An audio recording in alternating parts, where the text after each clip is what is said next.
ugly motherfucker.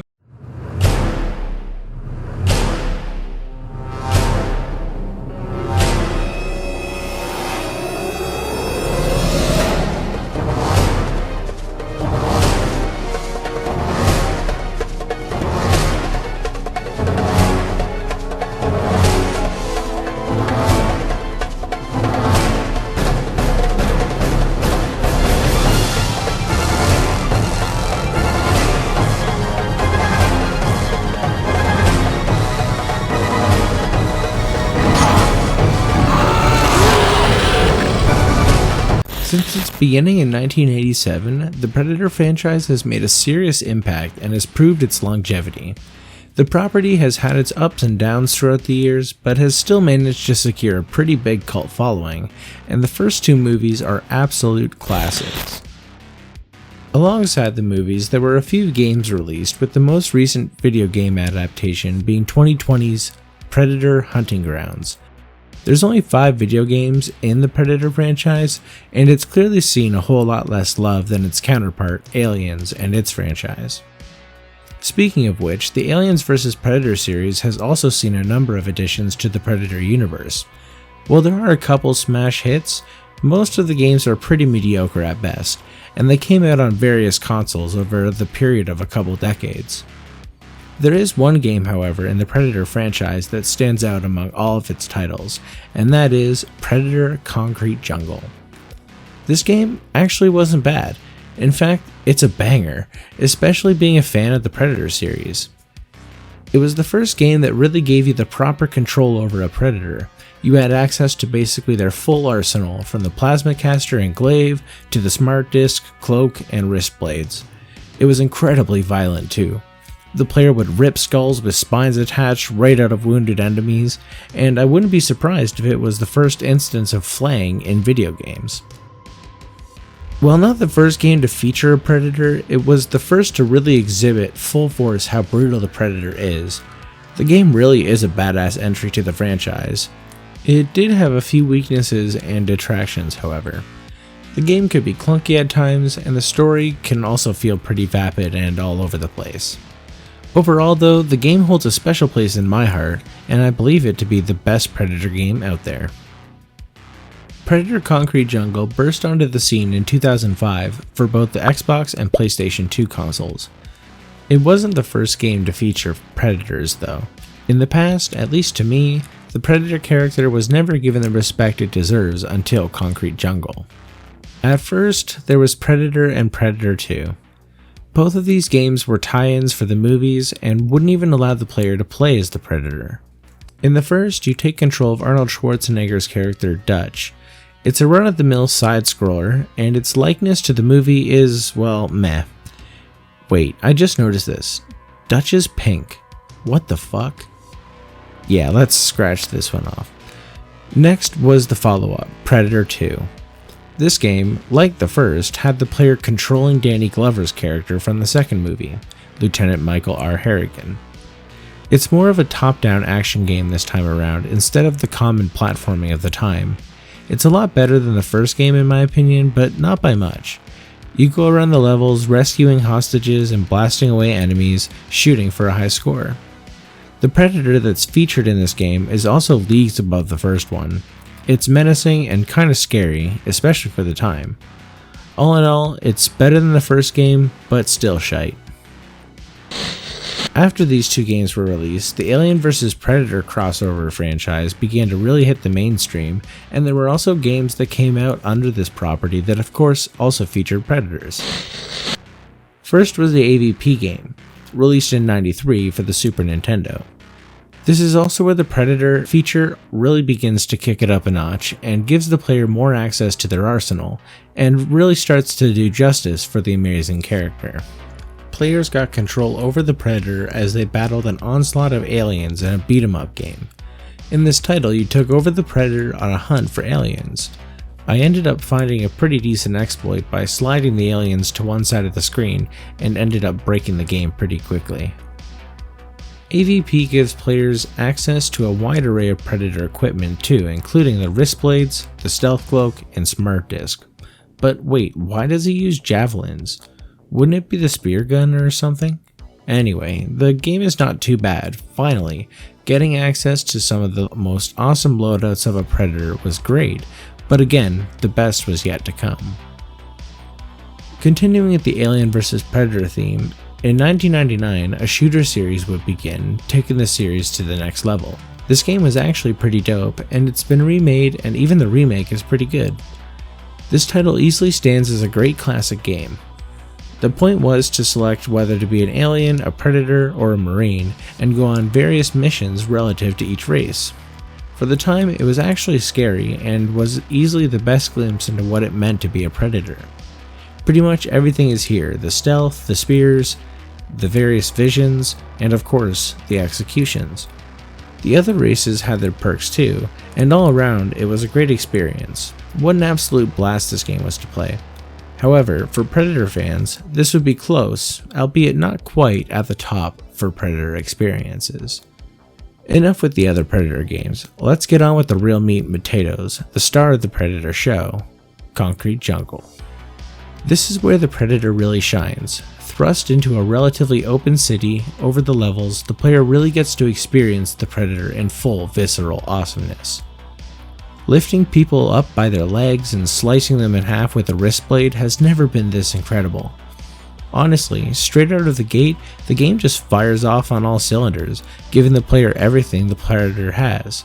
Smart disc, spear guns, plasma caster, camouflage, thermal vision, and combo stick. Everything is here for the player's enjoyment. New Way City, or as we come to know it, Neonopolis, and the levels that take place in it, really allow the Predator to exhibit his stalking and parkour skills too. He can climb up walls, jump extra high, kind of free run, and stalk prey throughout the city, and it works pretty seamlessly too. This is all save for that mission where you have to stalk El Hongo. God, that was a nightmare. Speaking of missions like Under the Gun, the game starts off pretty easy, but especially near the end, really ups the difficulty, even on the easiest setting and best upgrades. It's still a totally manageable game, but you need to be on your toes and quick to use the armory at your disposal. The Concrete Jungle also gives players the freedom to fully explore the Predator and the absolute brick shithouse he is. Sure, the levels and objectives they're in give the player some guidance and linearity, but most of the levels are pretty open, enabling players to do what they want, explore the boundaries, or go on a killing spree of all the innocent civilians of Neonopolis. You can experiment with the Predator's equipment to your heart's content. It's no Grand Theft Auto, of course, but it's undeniable that this game is the most open of any Predator game ever made. Graphically, the game is nothing special, but for the time, it was definitely the best looking Predator game out there. It held its own for the time, even though it may have been a mid-tier graphics at best.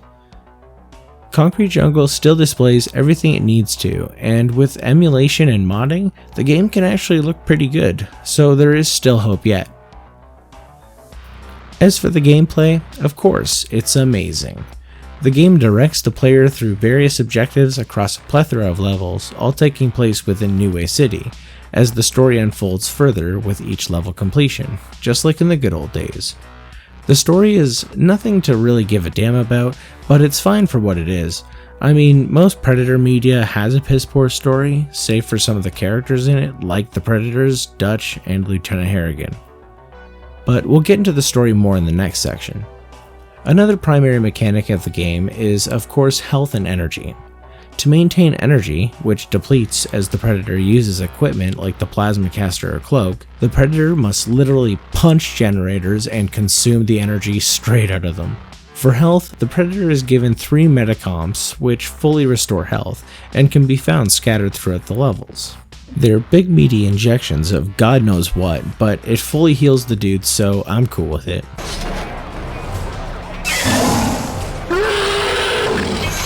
Concrete Jungle also helps extend the lore of the game. The game contains multiple codex entries regarding the weapons and trophies that the Predator collects throughout the journey. It's a small but welcome gesture to reveal more and more about the Predator's equipment and helps to develop the backstory to the game. It's truthfully pretty shallow, but at least it's there, kind of like the overall story of the game. In Predator Concrete Jungle, players take control of a predator in 1930 who is on the hunt for Bruno Borgia in Niue City. The hunt is a success and Borgia is killed, but not before his pregnant wife gives birth to a son, Hunter, and shoots the predator in the eye. The predator tries to escape, but is eventually incapacitated by a collapsing roof and fails to make it to the ship. His clan scoops up the wounded xenopredator, and due to his revealing of the aliens to the humans and surrender of their technology as well, they exile him from the clan to a planet filled with deadly creatures. 100 years pass before the clan returns, offering the predator, now named Scarface, an opportunity for redemption. In 2030, a lot has changed. The technology that was left behind by Scarface 100 years prior has been disseminated and escalated. The tech is now under the control of Bruno's descendants and the warring gangs that call the city, now known as Neonopolis, home. That's basically the summation of the introductory section of the story. I don't want to spoil the whole thing, as you should probably go play it for yourself, but essentially it revolves around Scarface returning to Neonopolis to retrieve his stolen technology and exact vengeance on those that stole it from him in the first place. The story unfolds over many missions where the Predator climbs up the criminal underbelly of the city, one crime boss at a time. First, there's usually more explorative mission, followed by a mission akin to a boss fight. Scarface encounters the Machine Men, King Willie, the Monster Squad, and even other predators turned against him. There is plenty of these encounters, and that's when the game really tests its players' patience. The game further ties itself into the Predator and Alien universes by including subtle homages and hints towards the films. First of all, there's King Willie, a Jamaican gang leader who, at least by name, is featured in both Concrete Jungle and the movie Predator 2. There's also an onslaught of xenomorphs that attack Scarface in the level Bug Hunt, further driving the connection. Before the end of the game too, there's a mention of the Weyland-Yutani Corporation from the Alien series. Even Mother, the biocomputer controlling Neonopolis, also shares the same name of the Nostromo's AI in Alien. There's a lot of narrative to Predator Concrete Jungle, even if it's not the best writing you've ever experienced. I need the money. Damn punks. This is daylight robbery. Money now. You can't do this to me! Need money. Take money. It does its best to tie itself into the universes in which it draws its inspiration. It's nothing to scoff at, but it holds its own in making sure the game is a full package, and it could have definitely been worse. I'm sure if you've made it this far in the video, you've been screaming, "What about Hunting Grounds?" And that's a completely valid question. Hunting Grounds is definitely a defining entry into the Predator universe. Like Concrete Jungle, it gives the players the possibility of fully experiencing the complete depth of the Predators. It also integrates itself further with the Predatorverse by incorporating main characters from all the Predator films and extending their lore. It not only features these characters, it brings together all the actors that played them, a real home run for any Predator fan. It was the first distinctly Predator game in a decade if you count the mobile games, and 15 years since Predator Concrete Jungle. The game itself is an absolute riot. Much like in Concrete Jungle, Hunting Grounds gives the player full control over a predator. 5 players compete in an all-out war in the remote jungle. The game is asymmetric as one player plays the predator and the remaining 4 play as a team. The fire team has objectives they have to complete, all while evading and combating the predator that stalks them. While it received pretty mediocre reviews, much like any other Predator game, it really is a shining example of Predator prowess. Where it falls short to Concrete Jungle, I believe, is its multiplayer aspect. I should say that I have an extreme single-player bias, so it goes without saying, I enjoy these kinds of games more. Anyway, I think when it comes down to it, the single-player Concrete Jungle experience is perfect for the full exploration of the Predator. You have your freedom at your will, and can really go into detail with the whole thing. Whereas with a multiplayer experience like Hunting Grounds, you have balancing issues and metagaming. The game requires regular updates to balance the gameplay, where the Predator may be overpowering the fire team or vice versa. This really takes away from the experience as a whole. Also, due to its design, multiplayer games are much more susceptible to meta builds and strategies, further exploiting the balancing and core game design. It definitely is a valid way to play a game, but because of this aspect, it just lacks the detailed exhibition of the Predator like Concrete Jungle doesn't. I guess at the end of the day, it really just comes down to what kind of experiences you lean toward. But for me, I think it's fair to say that Predator Concrete Jungle overshadows Hunting Grounds, even if it is only slightly. While exclusive Predator titles are few, half being movie tie-ins, of all the games that feature Predators, the best among them is Predator Concrete Jungle.